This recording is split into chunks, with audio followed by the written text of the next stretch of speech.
सत्य का पवित्र शास्त्र फरवरी दिनांक 21।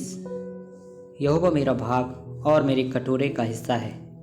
भजन संहिता 16 उसका 5 पद। कनान की भूमि परमेश्वर ने इब्राहिम के वंश को सदा के लिए उनकी निज भाग के लिए दी थी। निर्गमन 32 अध्याय 13 पद।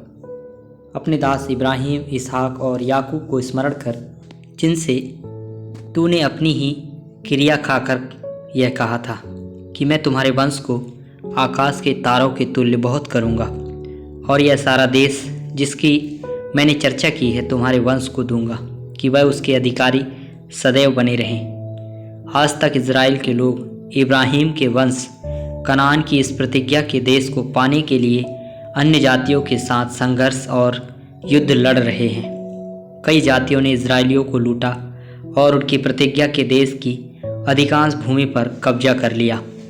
पिछले कुछ वर्षों में भी यह एक वैश्विक मुद्दा और युद्ध का कारण रहा। क्या इज़राइल के लोगों को कनान की पूरी भूमि मिलेगी या नहीं?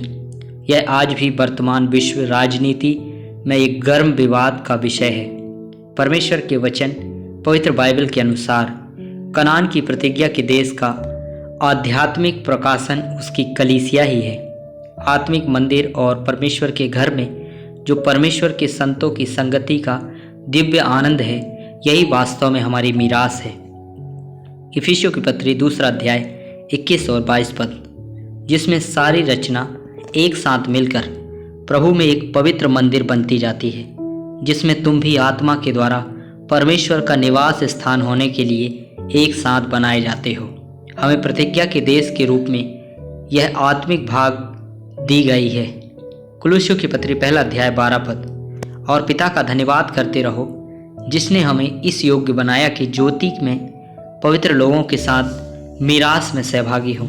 इज़राइल के लोगों की सांसारिक विरासत उनके दुश्मनों द्वारा छीन ली जा सकती थी, लेकिन नया नियम आध्यात्मिक परमेश्वर के संतों की विरासत को कलीसिया के दुश्मन कभी नहीं छीन सकते।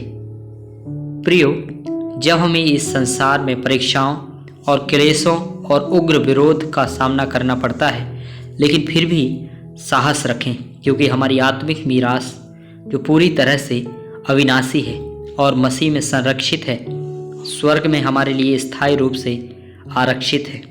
1 पतरस 1 अध्याय 4 और 5 पद। अर्थात एक अविनाशी और निर्मल और अजर मीरास के लिए जो तुम्हारे लिए स्वर्ग में रखी है, जिनकी रक्षा परमेश्वर की सामर्थ से विश्वास के द्वारा उस उद्धार के लिए जो आने वाले समय में प्रकट होने वाली है की जाती है।